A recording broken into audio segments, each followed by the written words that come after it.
Era un martes por la tarde como cualquier otro.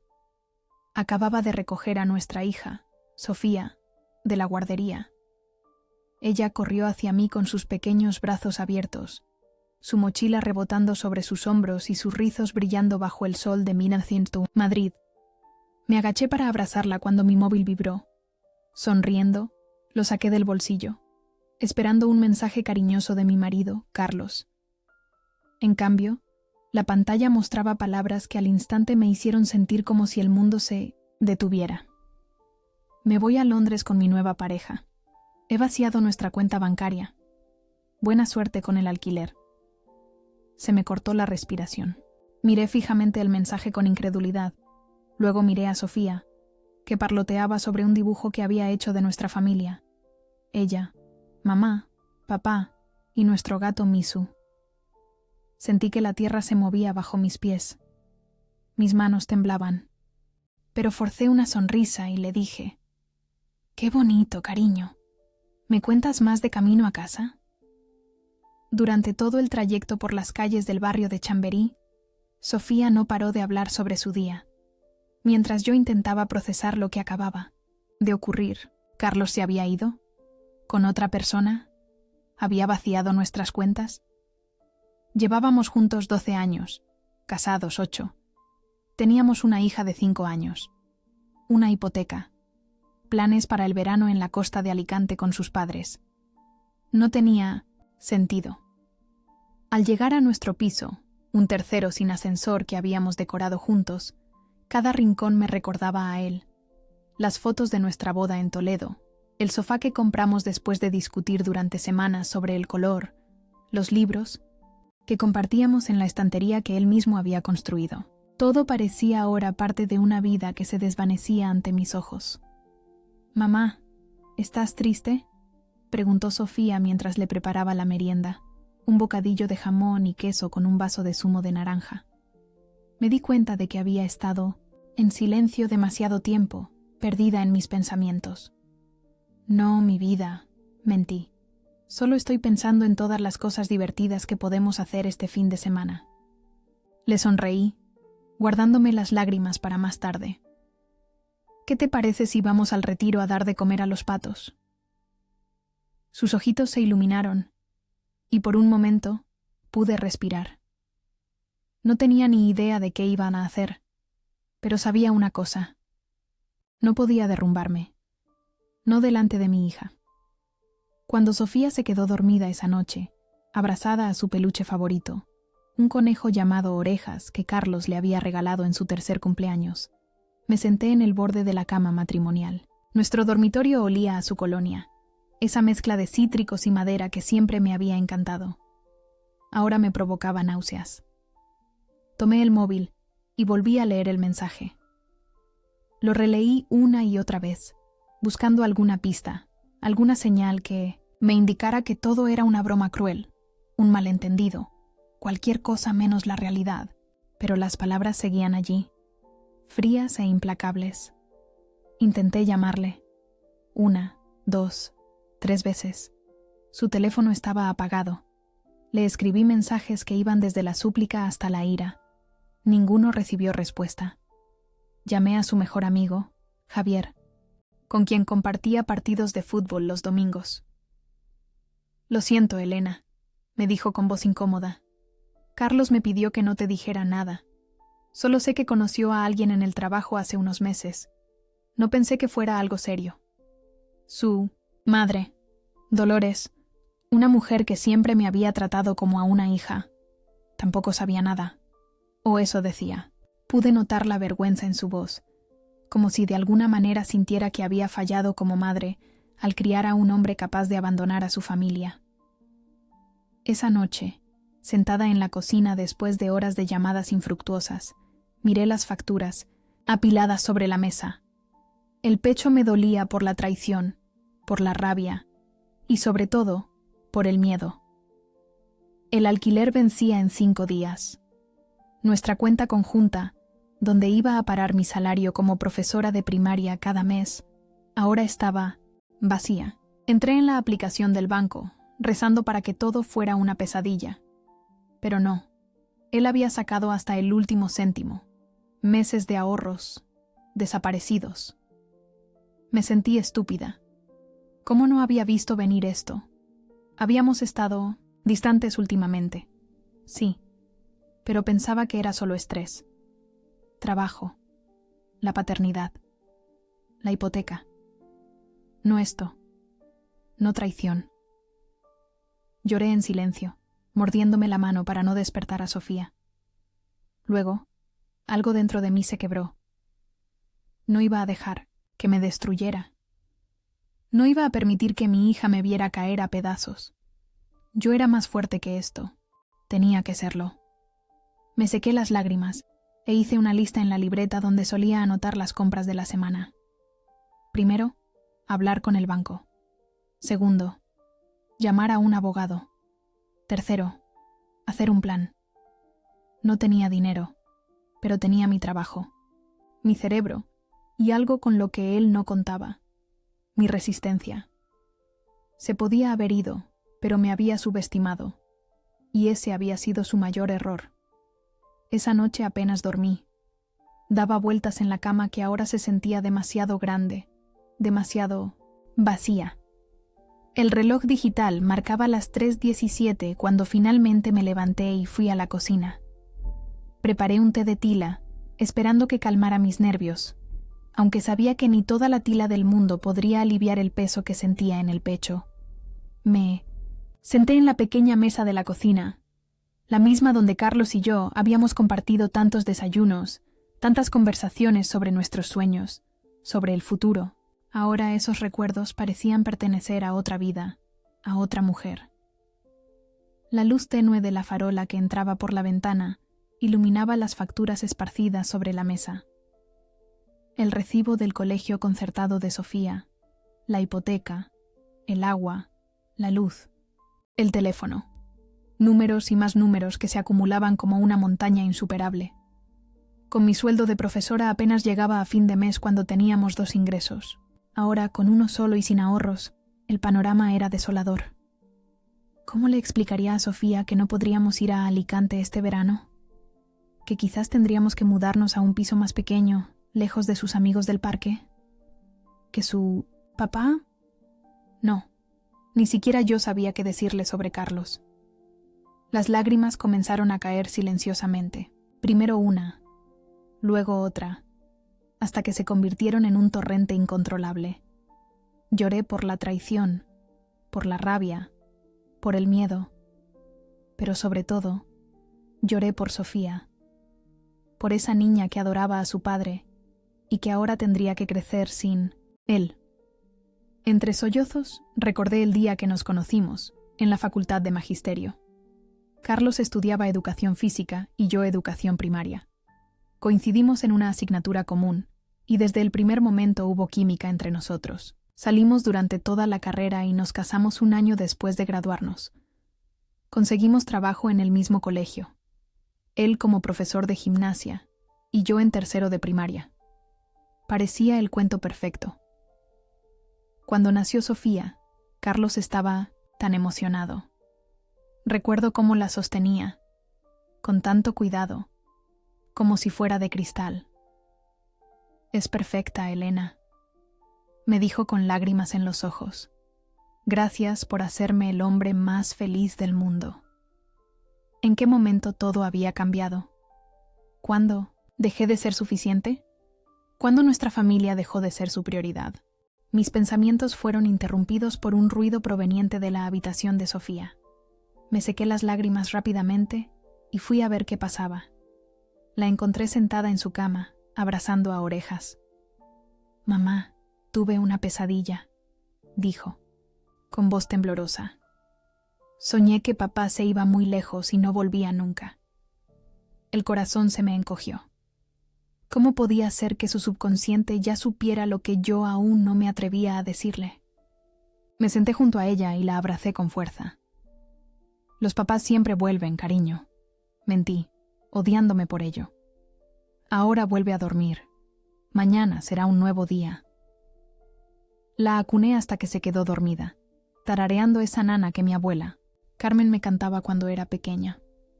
Cuando estuve segura de que dormía profundamente, regresé a la cocina. Algo había cambiado dentro de mí.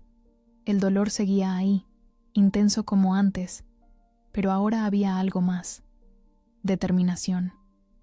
Una llama que crecía en mi pecho, alimentada por el amor hacia mi hija y por la indignación ante lo que Carlos nos había hecho. Tomé un cuaderno y comencé a escribir. Un plan. Paso a paso. Si Carlos creía que me quedaría llorando en un rincón, esperando a que él se dignara a responder mis llamadas, estaba muy equivocado. Yo no era esa mujer. Nunca lo había sido. Primero, llamaría al banco en cuanto abriera. Necesitaba saber exactamente cuánto nos había dejado, si es que había dejado algo. Luego, contactaría a Marta, mi amiga de la universidad que ahora trabajaba como abogada. Necesitaba asesoramiento legal urgente. También tendría que hablar con la directora del colegio. No podía seguir trabajando en el mismo lugar que Carlos, viéndolo cada día, aunque dudaba que tuviera la decencia de volver a dar clases después de lo que había hecho. Y finalmente, tendría que hablar con mis padres. La sola idea me producía un nudo en el estómago. Mi padre siempre había sido muy crítico con Carlos. «No me fío de ese chico», solía decir. «Tiene la mirada esquiva». Nunca le hice caso. Ahora tendría que darle la razón, y eso me dolía casi tanto como la traición de Carlos. Mientras escribía, sentí que recuperaba un poco de control sobre mi vida. Ya no era solo una víctima. Estaba tomando acción. Y con cada punto que añadía a mi lista, la sensación de impotencia disminuía un poco más. Era casi el amanecer cuando terminé mi plan. 6 páginas llenas de tareas, ideas y soluciones posibles. No sería fácil, pero tampoco imposible. Sofía y yo saldríamos adelante, con o sin Carlos. Me preparé otro té, esta vez de manzanilla, y me acerqué a la ventana. El cielo comenzaba a aclararse y las primeras luces del día iluminaban las calles del barrio. Madrid despertaba poco a poco, ajena a mi drama personal. La vida continuaba, implacable. Pensé en todas las mujeres que habían pasado por lo mismo antes que yo.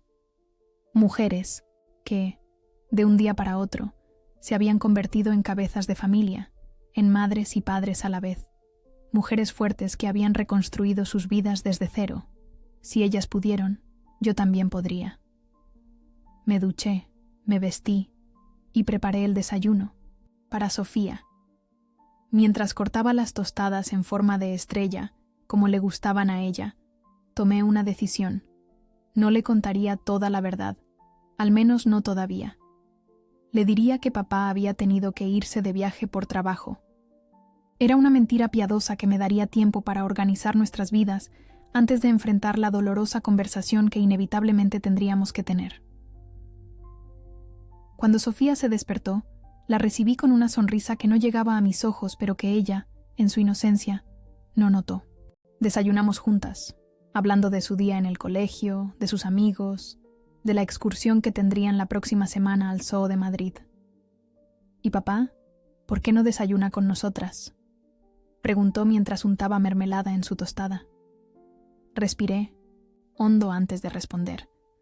«Papá ha tenido que irse de viaje por trabajo, cariño. Estará fuera unos días. ¿Y por qué no se despidió de mí?», insistió con esa lógica implacable propia de los niños. «Porque tuvo que salir muy temprano y no quiso despertarte», respondí, sintiendo cómo cada mentira me pesaba en el alma.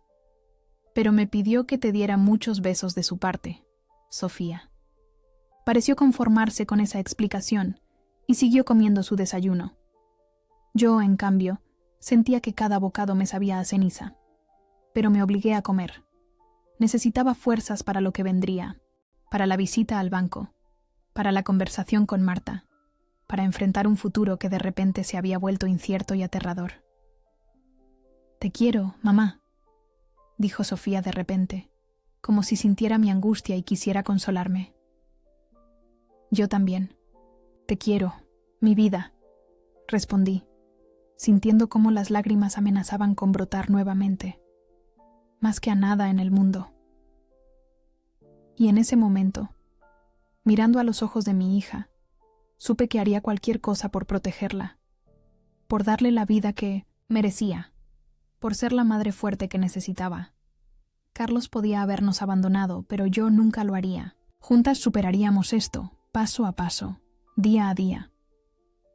A la mañana siguiente, después de dejar a Sofía en el colegio, me dirigí directamente al banco.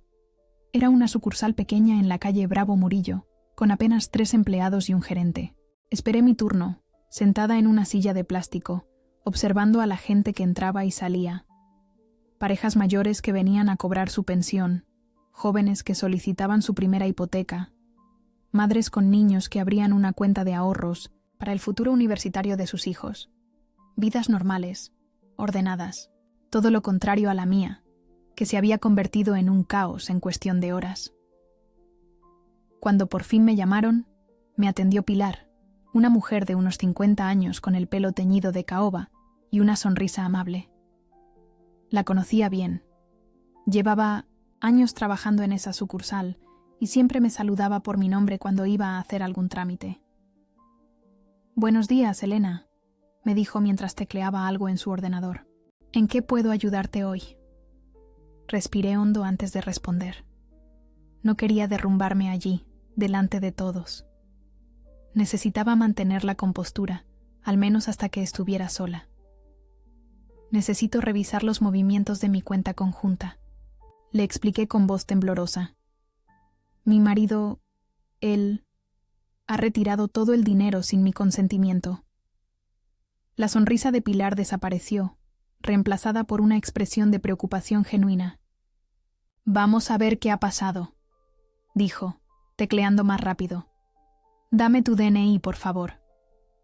Le entregué mi documentación y esperé mientras ella consultaba en su pantalla. A cada segundo que pasaba, mi ansiedad crecía. ¿Y si Carlos no solo había vaciado nuestra cuenta principal, sino también había solicitado préstamos a mi nombre?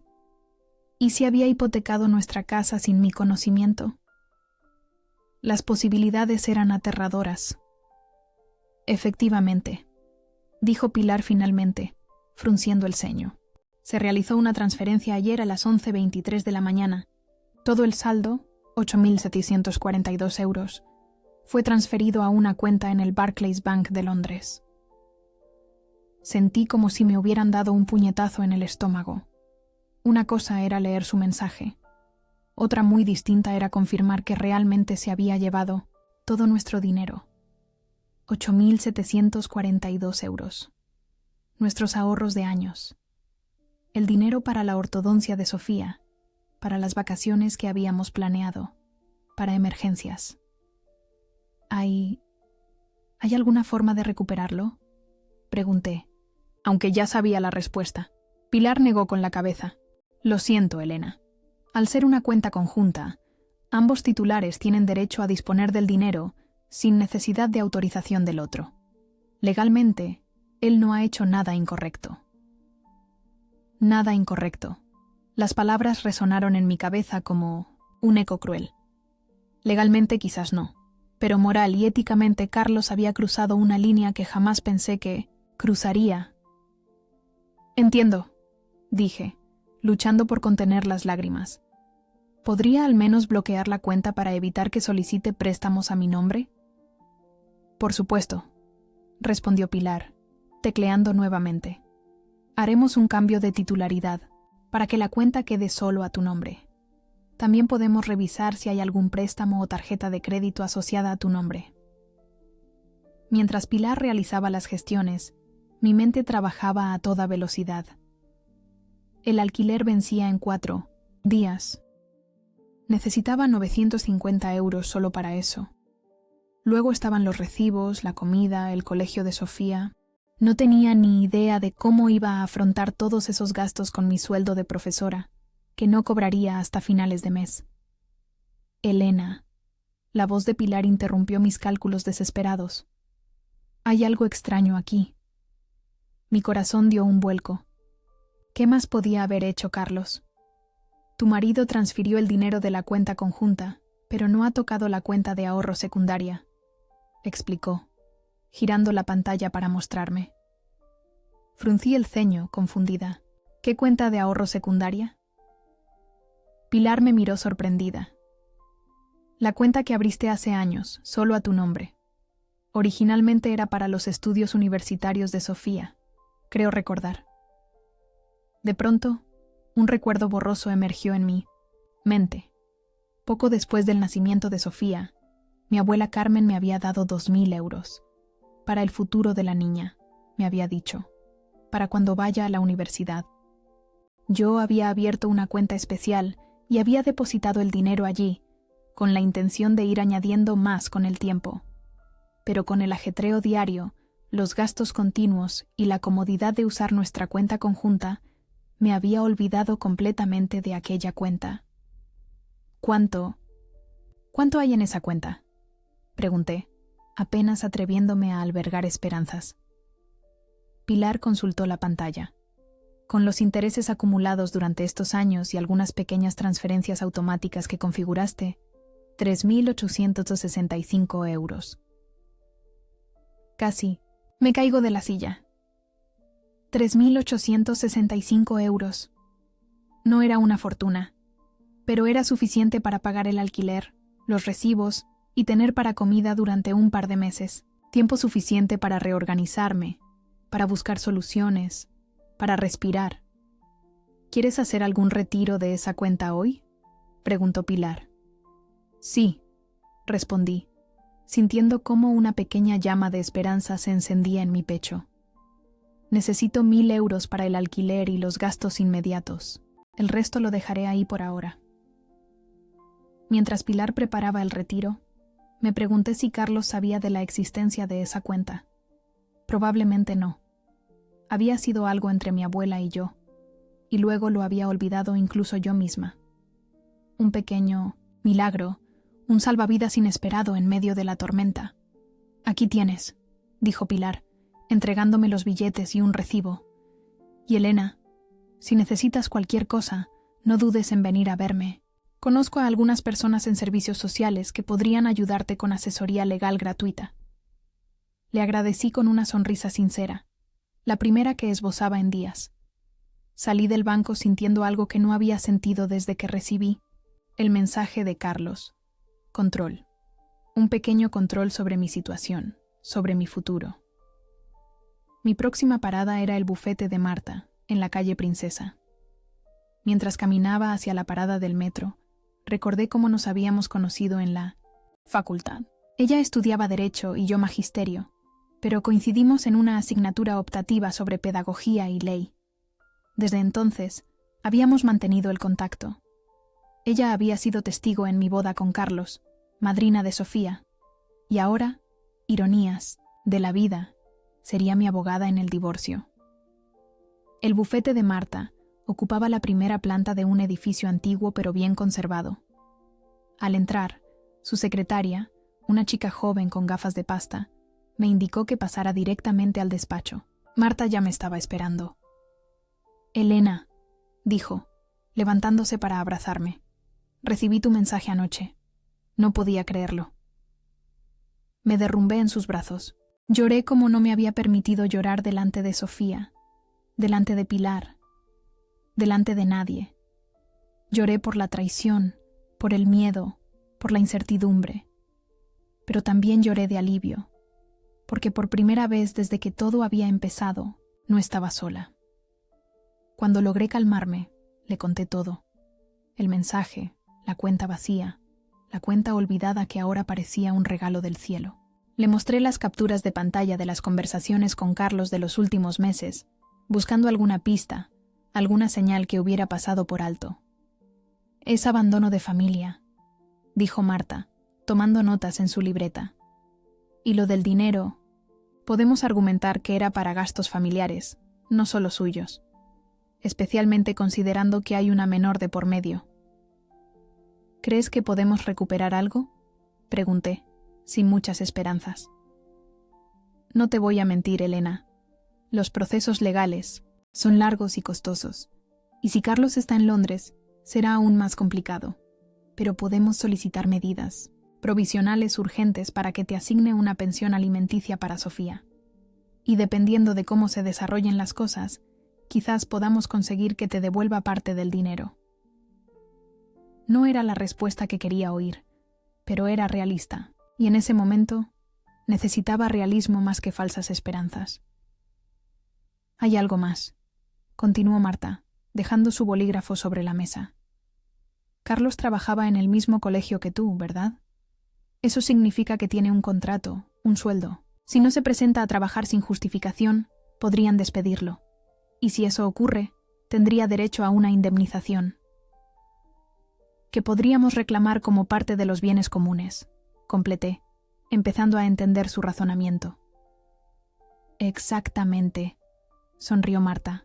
No vamos a dejar que se salga con la suya, Elena. Te lo prometo. Salí del despacho de Marta con un plan de acción, y por primera vez en días, con la sensación de que quizás, solo quizás, podría superar esto. No sería fácil, nada lo sería a partir de ahora. Pero tenía recursos que Carlos no había considerado. Una cuenta secreta que él no conocía, una amiga abogada dispuesta a luchar por mí, y algo más importante que cualquier cantidad de dinero, la determinación de una madre que haría lo que fuera necesario por su hija. Mientras esperaba el metro para recoger a Sofía del colegio, miré mi reflejo en el cristal de la estación. Tenía los ojos hinchados, el pelo revuelto, la expresión cansada. Pero también había algo nuevo en mi mirada, algo que no había estado allí antes. Una chispa de fuerza, de poder. Carlos había intentado destruirme, pero en lugar de eso, me estaba obligando a descubrir una versión de mí misma que no sabía que existía. Una versión que no se rendía, que no se conformaba, que luchaba. Y esa versión de mí era exactamente la que Sofía necesitaba ahora. Con algo de estabilidad recuperada gracias a la cuenta olvidada, comencé a organizarme. Lo primero era hablar con la directora del colegio, doña Concepción, una mujer de 60 y tantos años que llevaba dirigiendo el centro educativo desde antes de que yo naciera. No me hacía ninguna ilusión tener esa conversación, pero era necesaria.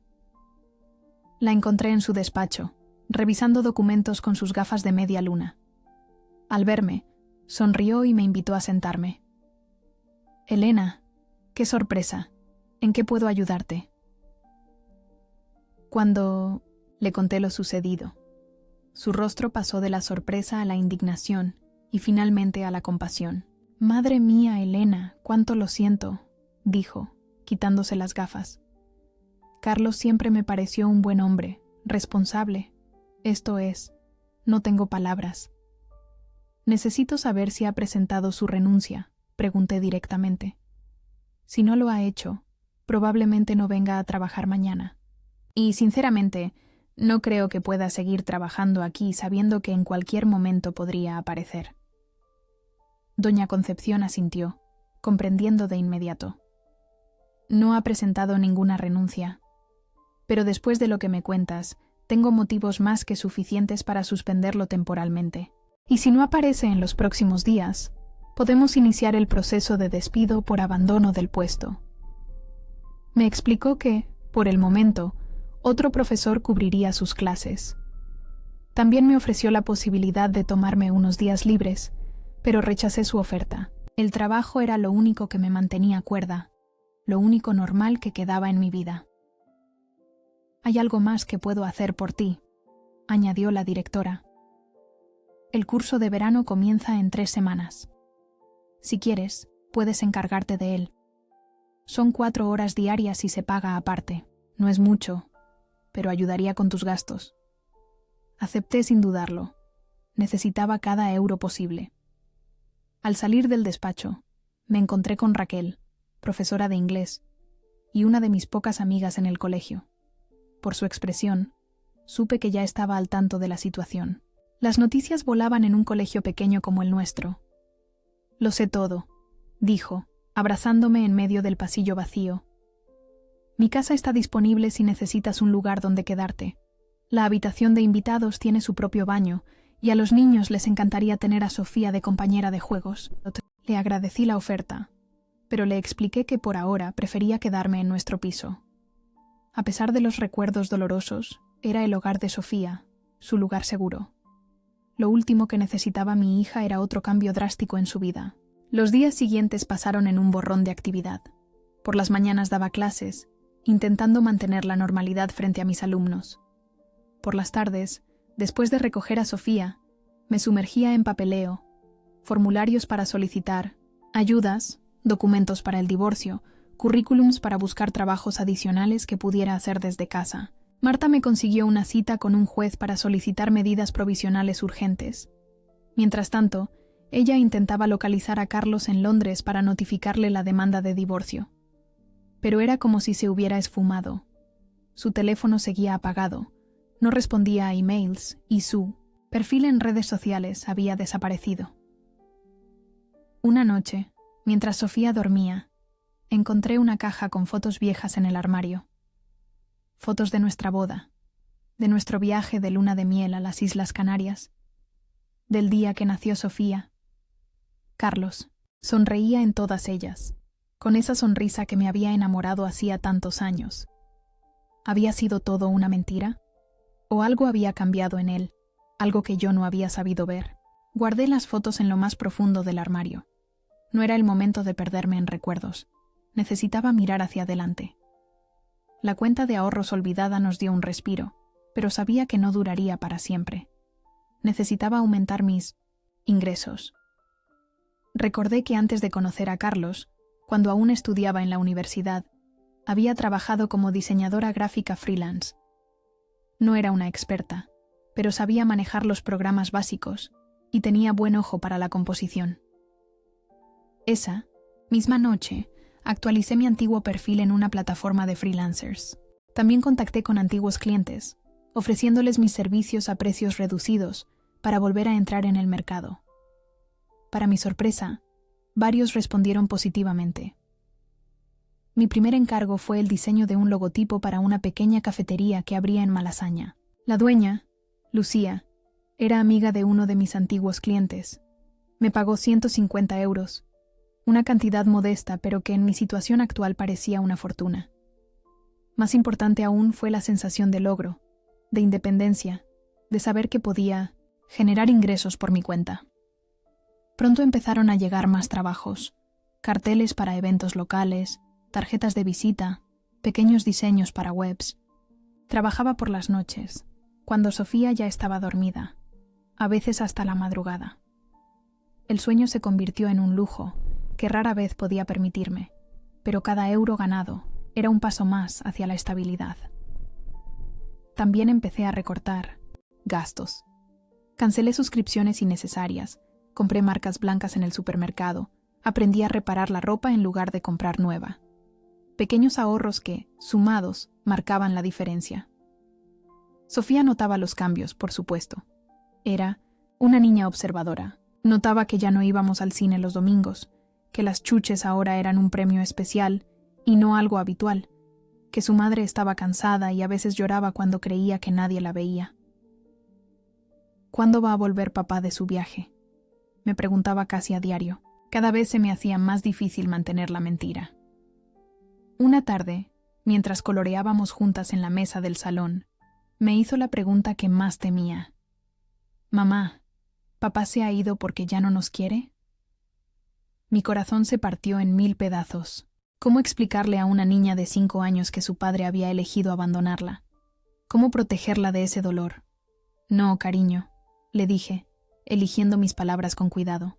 A veces los adultos tienen problemas que no tienen nada que ver con el amor. Papá tiene que resolver algunas cosas, y por eso está lejos. Pero tú no has hecho nada malo, y yo siempre estaré aquí contigo. No era toda la verdad, pero tampoco era del todo mentira. Sofía pareció aceptar mi explicación, al menos por el momento. Sabía que llegaría el día en que tendría que contarle toda la historia, pero no hoy. Hoy solo quería protegerla. A medida que pasaban las semanas, nuestra nueva rutina empezó a tomar forma.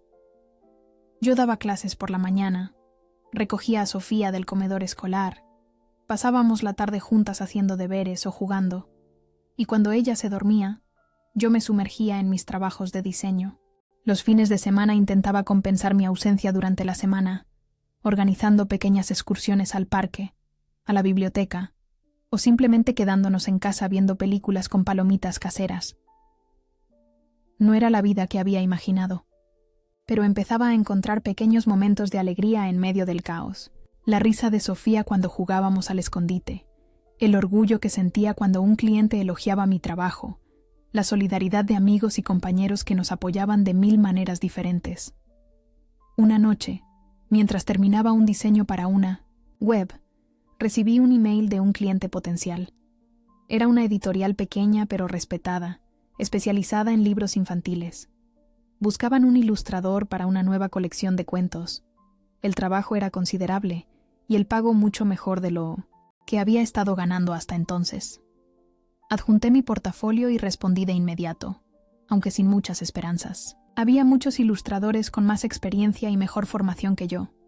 Para mi sorpresa, me respondieron al día siguiente, concertando una entrevista para la semana siguiente.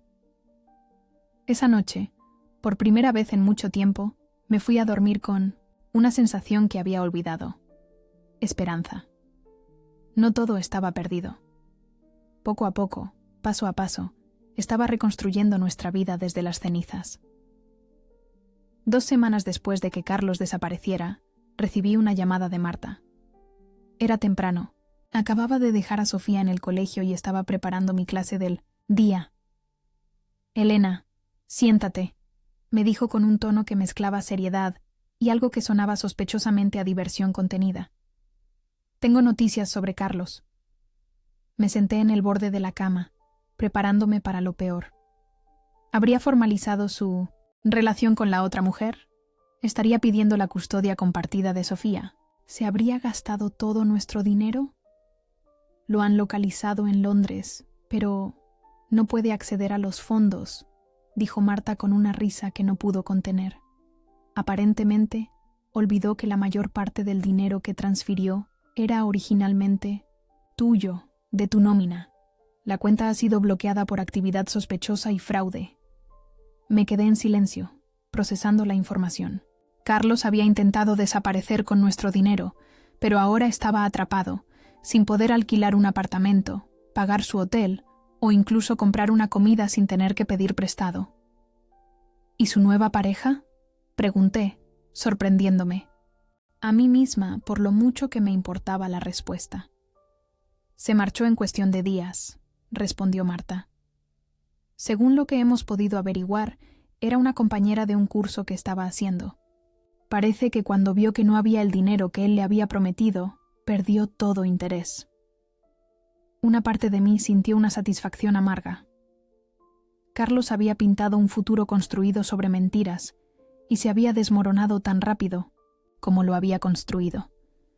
La otra parte, una que me costaba reconocer, sentía una punzada de dolor por él, por el hombre que una vez había amado, que ahora estaba solo en una ciudad extranjera, sin dinero y sin apoyo. Hay más, continuó Marta. El Banco Español ha contactado con las autoridades británicas.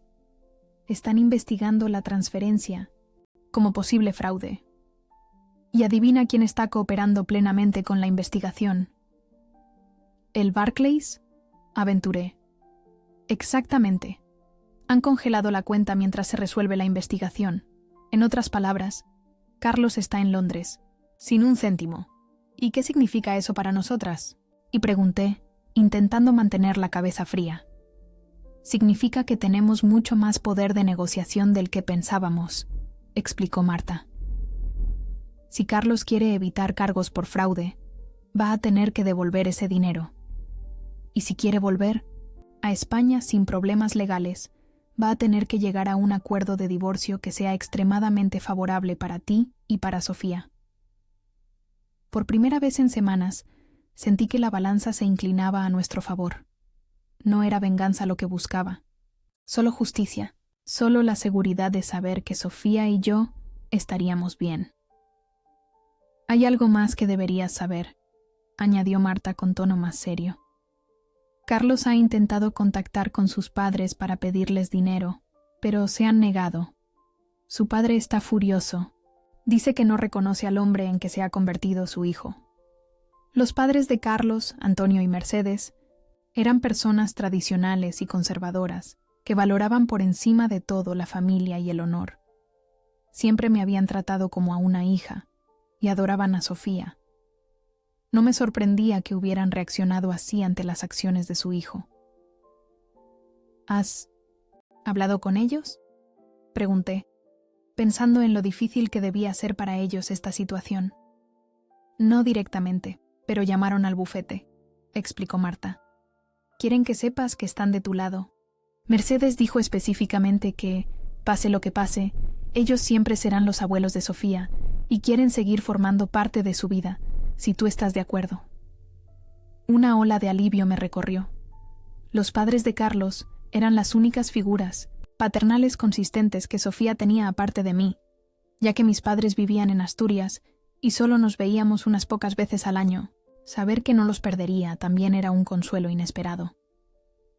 Por supuesto que estoy de acuerdo, respondí. No son culpables de lo que ha hecho Carlos. Los días siguientes pasaron en una especie de limbo. Sabía que Carlos estaba atrapado, en Londres, sin dinero y sin opciones, pero no había intentado contactar conmigo directamente. Parte de mí esperaba, no sé qué exactamente, una disculpa, una explicación, o simplemente la satisfacción de rechazarlo si intentaba volver. Finalmente, una semana después, recibí un email. Era de Carlos. Me temblaban las manos mientras lo abría.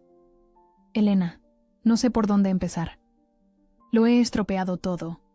He cometido el peor error de mi vida y no sé cómo arreglarlo. Estoy atrapado en Londres, sin dinero, sin amigos, sin nada. La mujer por la que te dejé me abandonó en cuanto vio que no tenía el dinero que le había prometido. Te ruego que me perdones. Sé que no lo merezco, pero te lo suplico. Echo de menos a Sofía. Echo de menos nuestra vida juntos. Echo de menos el hogar que construimos. Por favor, ayúdame a volver. Te prometo que cambiaré, que seré mejor, que compensaré todo el daño que he causado. Carlos. Leí el email 3 veces, cada vez sintiendo emociones diferentes. La primera vez, incredulidad. La segunda, rabia. La tercera, una calma extraña, casi desapegada. Lo que me pedía no era perdón, era un rescate. No mencionaba el dolor que nos había causado, solo el que estaba sintiendo él. No ofrecía devolver el dinero, solo quería que le ayudara a salir del lío en el que él mismo se había metido. Escribí una respuesta breve. Carlos, habla con Marta. Ella está gestionando el divorcio y todos los asuntos legales relacionados. No me contactes directamente. Elena. Lo envié sin releer, sin dudar. Una parte de mí, la parte que aún recordaba el amor que habíamos compartido, quería añadir algo más. Un espero que estés bien, o un lamento que las cosas hayan salido así. Pero me contuve. Esas palabras amables serían para el Carlos, que había conocido y amado, no para el hombre que nos había abandonado, que había vaciado nuestras cuentas, que había destrozado nuestra familia. No tardé en recibir otro email suyo, este más largo y desesperado. Me suplicaba que le diera otra oportunidad, que pensara en Sofía, que recordara los buenos momentos. Hablaba de lo mucho que nos echaba de menos, de lo solo que se sentía, de cómo se había dado cuenta de su error. Este email ni siquiera lo respondí. Lo reenvié a Marta y bloqueé la dirección de Carlos. Los días siguientes, Carlos intentó contactarme de todas las formas posibles. A través de amigos comunes, de sus padres, incluso llegó a enviarme una carta escrita a mano, desde Londres. Todas sus comunicaciones tenían el mismo tono: autocompasión, arrepentimiento superficial y, sobre todo, desesperación por su situación actual. Está realmente desesperado, me comentó Marta en una de nuestras reuniones semanales.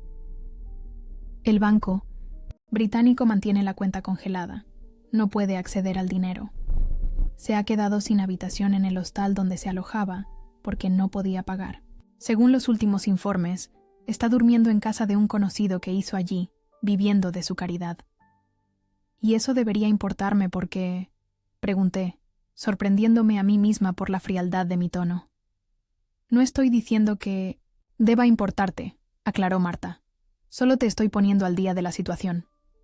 De hecho, esto nos da aún más ventaja en las negociaciones. Está dispuesto a aceptar prácticamente cualquier condición con tal de resolver esto rápido. Así fue.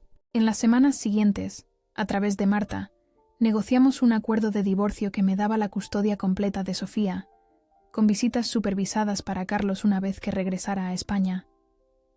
También acordó devolver todo el dinero que había transferido, más una compensación adicional por daños emocionales y perjuicios económicos. Aceptó pagar una pensión alimenticia para Sofía que, aunque no era una cantidad enorme, nos ayudaría significativamente.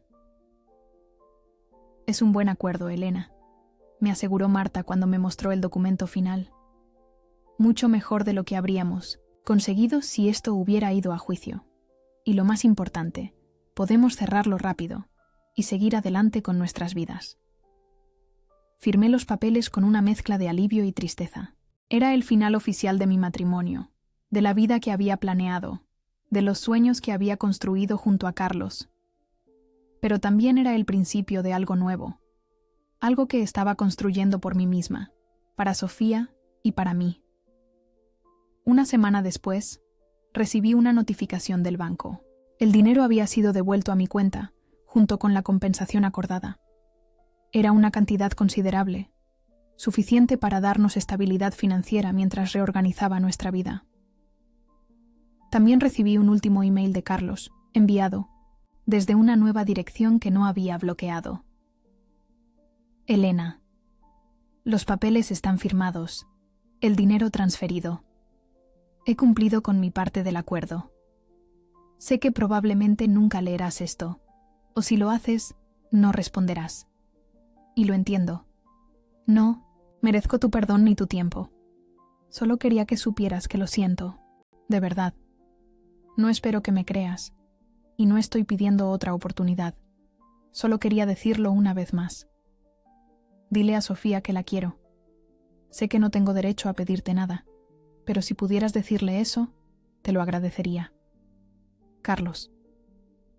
Esta vez no sentí rabia ni dolor al leer sus palabras. Solo un cansancio inmenso y una especie de paz melancólica. Cerré el email sin responder y lo archivé en una carpeta que creé específicamente para ello, titulada Pasado. Porque eso es lo que era Carlos ahora, parte de un pasado que estaba aprendiendo a dejar atrás. Los meses pasaron. El verano llegó y con él, cambios importantes en nuestras vidas. Con el dinero que Carlos había devuelto más la compensación, pude saldar algunas deudas y tener un pequeño colchón de seguridad. No era una fortuna, pero nos daba margen para respirar y reorganizarnos. Lo primero que hice fue buscar un nuevo piso. Nuestro apartamento en Chamberí, aunque lleno de recuerdos bonitos con Sofía, también estaba impregnado de la presencia de Carlos. Cada rincón me recordaba a él. El sofá donde veíamos películas los domingos, la cocina donde preparábamos paellas los sábados, el dormitorio que habíamos compartido durante años. Necesitábamos un nuevo comienzo, un espacio solo nuestro. Encontré un piso más pequeño pero luminoso en el barrio de La Latina, cerca del colegio de Sofía y no muy lejos de mi trabajo. Era un segundo con ascensor, con 2 habitaciones, un salón acogedor y un pequeño balcón que daba a una plaza arbolada.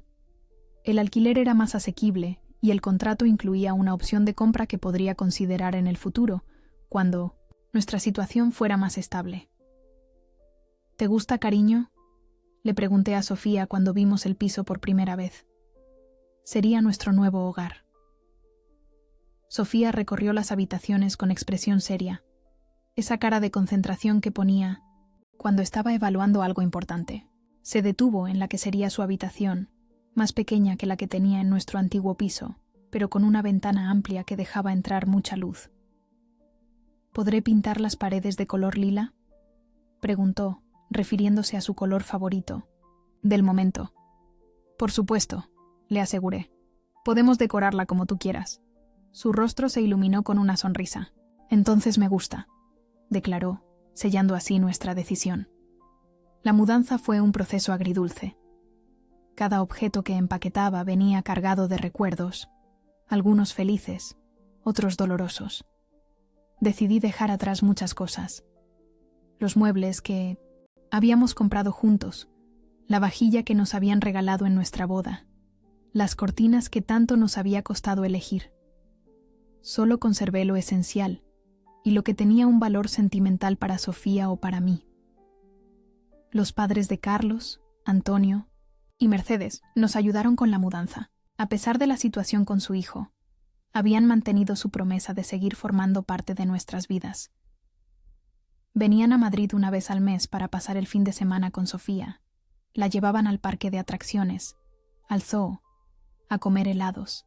Nunca mencionaban a Carlos delante de ella, respetando mi decisión de explicarle las cosas gradualmente, a medida que fuera capaz de entenderlas.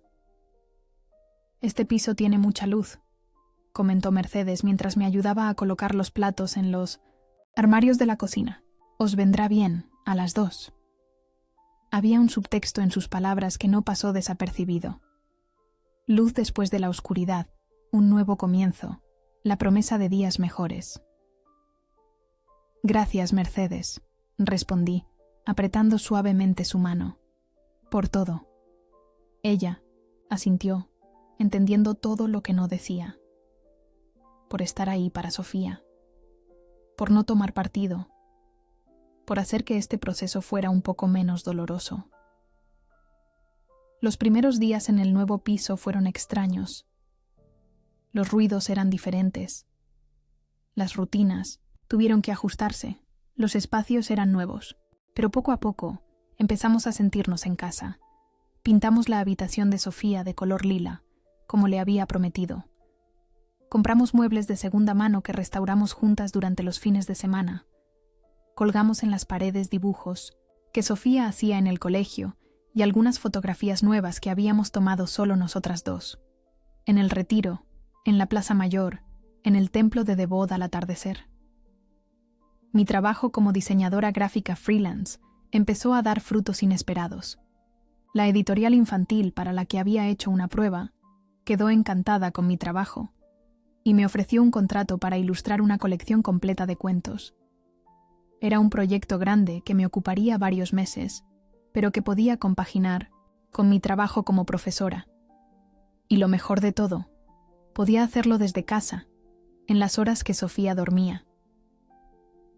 También empecé a dar clases particulares los sábados por la mañana, mientras Sofía estaba con sus abuelos. No era mucho dinero, extra, pero cada poco sumaba y me permitía ir construyendo un fondo de emergencia para el futuro. Nuestra rutina se estableció gradualmente. Nos levantábamos temprano, desayunábamos juntas mientras escuchábamos la radio, luego íbamos al colegio. Yo daba mis clases, recogía a Sofía a mediodía, comíamos en casa o a veces en un pequeño restaurante cercano que hacía menús económicos. Por las tardes, Sofía hacía sus deberes mientras yo preparaba mis clases del día siguiente. Luego salíamos a dar un paseo, a comprar el pan. A veces nos acercábamos al parque si hacía buen tiempo. Las noches eran para nosotras. Leíamos cuentos, veíamos alguna película, hablábamos de nuestro día. Los fines de semana eran diferentes cada vez. A veces quedábamos con amigos que tenían hijos de la edad de Sofía. Otras veces visitábamos museos gratuitos o exposiciones en centros culturales.